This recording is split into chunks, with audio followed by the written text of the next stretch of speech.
Então vamos falar um pouquinho sobre esse tema que é bastante pertinente e bem caro à própria doutrina espírita, porque a doutrina espírita, ela, antes de tudo, tem um caráter de progresso. Essa palavra, muitas vezes, até é interpretada de maneira um pouco equivocada, porque muitas vezes a gente faz uma associação de progresso com apenas a parte intelectual ou a parte física, né? E, a bem da verdade, pegando até um gancho do que está na nossa bandeira, de ordem e progresso, a gente tem alguns pontos que muitas vezes não foram bem assimilados, porque o progresso, quando se fala em termos de doutrina espírita, tem muito mais a ver até com o progresso moral.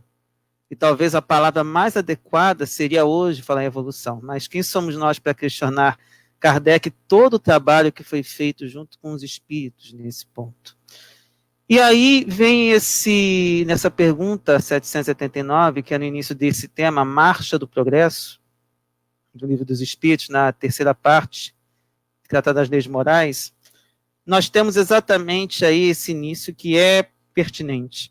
O homem se desenvolve por si mesmo naturalmente. Isso não significa que as coisas fluam de maneira sem orientação. Todos nós recebemos orientação, e em outra pergunta, os espíritos também lembram-nos de que a lei está na nossa consciência. Ainda que não tenhamos acesso total à lei, à medida em que nós ainda estamos desenvolvendo esse conhecimento, assimilando as informações, ela está dentro de nós de alguma forma. A questão é que muitas vezes nós não percebemos e deixamos muitas vezes nos levar por aquilo que chama mais atenção aos nossos olhos, chama mais atenção às nossas sensações, especialmente quando nós estamos encarnados. Eu costumo dizer que a pedagogia divina nos coloca ante desafios muito interessantes, porque nós estamos em corpos carnais, com desejos muitas vezes difíceis, porque nós estamos lidando com corpos físicos, e isso nos leva muitas vezes aos exageros. Eu digo isso por mim mesmo também, porque a gente, enfim, não é fácil lidar com um mundo em que todos os valores, especialmente na atualidade, ainda estão voltados para as satisfações materiais, satisfações físicas. Então, é preciso uma educação moral muito forte para você saber lidar de maneira equilibrada com todas essas situações, sem nos deixarmos seduzir por essas tentações, por essas situações, e saber exatamente como se desenvolver. Então, Deus nos coloca em corpos de carne exatamente para nos desvencilharmos da matéria.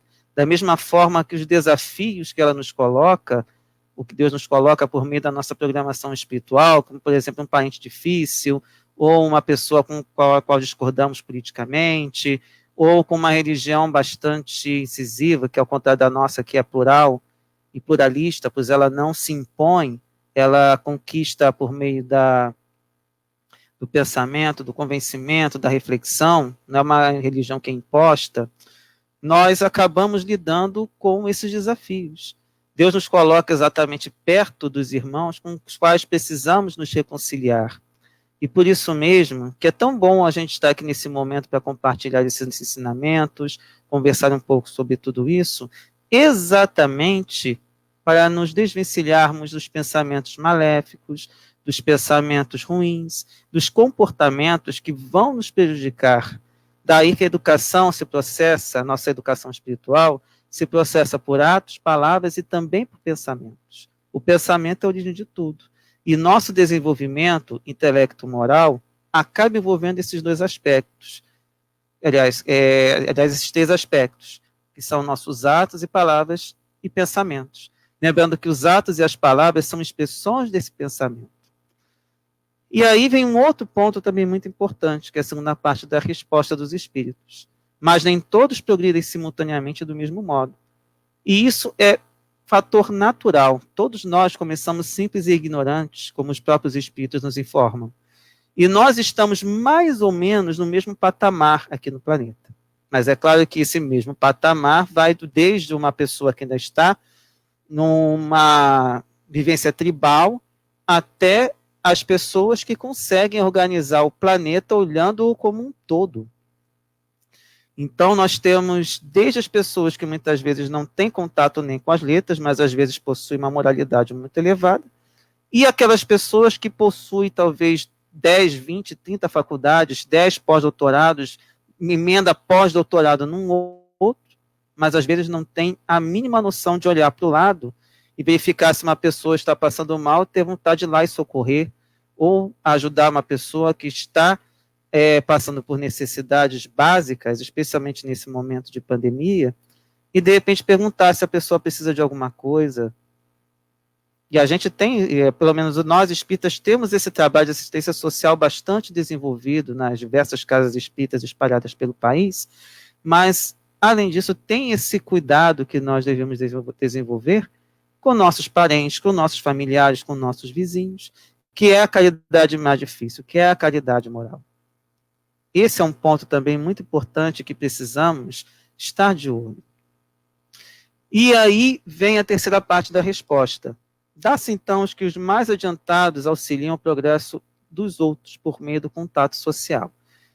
Já num outro ponto do Livro dos Espíritos, perdão, gente, o Livro dos Espíritos é um manancial, eu não vou conseguir lembrar de todas as referências, mas até porque não é o objetivo daqui, né, que é apenas para a gente comentar, mas está lá numa das questões em que nós lembramos, aí pega um pouco da filosofia, que fala também que o homem é um ser social, e os próprios espíritos nos colocam que nós evoluímos, nós progredimos no contato com os outros irmãos. E é exatamente essa a pedagogia divina, é essa solidariedade. Nós que temos um pouquinho a mais de alguma coisa, ajudar aqueles que têm menos de alguma coisa, é também envolvendo os irmãos que têm dificuldade, nós que temos um pouco mais de sagacidade em alguns pontos, ajudar aquele irmão que ainda tem uma certa dificuldade, e os espíritos superiores, os espíritos mais elevados, que vão nos orientando o tempo todo. A gente só não pode esquecer que os espíritos que nos orientam não são babás nossas. Elas nos orientam, nos chamam a atenção, mas não fazem por nós o dever que é nosso. Então, por isso que essa questão do progresso acaba nos colocando um ponto muito importante. Também envolve o nosso livre-arbítrio. Então, a educação espiritual, que muitas nós conhecemos como reforma íntima, acaba envolvendo também esse lado de desenvolvimento, de progresso. Portanto, estamos aqui nesse patamar evolutivo, vamos continuar independentemente da nossa vontade. É claro que se quisermos parar, vamos parar um pouquinho, mas a corrente das coisas, as torrentes, a gente vê, ninguém esperava essa pandemia agora. Ela está nos obrigando a rever todos os nossos procedimentos, nossos conceitos e as nossas vivências. Mas é parte. Nada acontece sem a determinação divina. Portanto, vamos entender essas lições e vamos continuar nosso progresso, a nossa evolução, da melhor maneira possível, procurando manter esse pensamento elevado e procurando manter o equilíbrio para lidar com todos esses desafios que, vamos ser bem sinceros, estão apenas começando.